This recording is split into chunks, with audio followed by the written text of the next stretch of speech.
விழுப்புரம் அருகே உள்ள சாலாமேடு பொன்னேரி ஏரியில் கழிவுநீர் கலந்துள்ளதால் கொத்து கொத்தாக மீன்கள் உயிரிழந்துள்ளது. இதுகுறித்த கூடுதல் தகவல்களை நமது செய்தியாளர் வினோத் வழங்க கேட்கலாம். வினோத், வணக்கம். அந்த பகுதியில் கழிவுநீர் எப்படி கலந்தது, விவரங்கள் என்ன, சொல்லுங்க. விழுப்புரம் அருகே உள்ள சாலாமேட்டில் பொன்னேரி ஏரியில் திடீரென கொத்து கொத்தாக மீன்கள் செத்து மிதந்துள்ளது.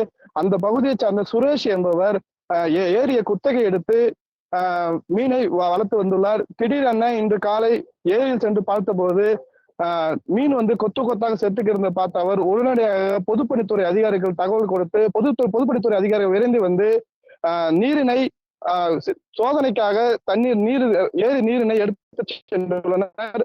மேலும் பகுதியில் புதிய பேருந்து நிலைய கழிவு நீரும் தனியார் மதுபான ஆலையின் கழிவு நீரும் கலந்ததால் தான் மீன் இறந்ததாக அப்பகுதி மக்கள் குற்றச்சாட்டு வைக்கின்றனர். சோதனைக்கு பிறகு என்ன கலந்தது, மீன் எப்படி இறந்தது என தெரியவரும் என பொதுப்பணித்துறை அதிகாரிகள் தெரிவித்துள்ளனர். இந்த கழிவு நீரானது தண்ணீரில் கலந்திருக்கிறது வினோத். ஆமா,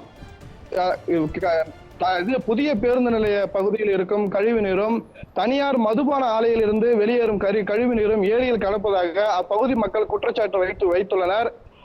குற்றச்சாட்டுக்கு பொதுப்பணித்துறை அதிகாரிகள் கேட்டபோது அவர்கள் நீரினை ஆய்வுக்கு எடுத்து சென்றுள்ளோம். ஆய்வுக்கு பிறகு எதனால் மீன் இருந்தது, கழிவு நீர் கலந்துதான் மீன் இருந்ததா என தெரிவிக்கப்படும் என கூறியுள்ளனர்.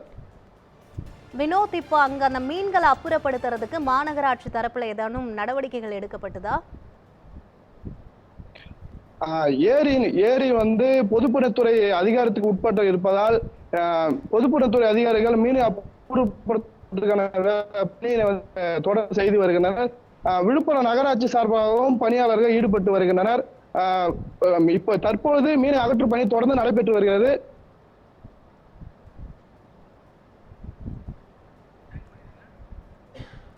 விவரங்களுக்கு நன்றி வினோத்.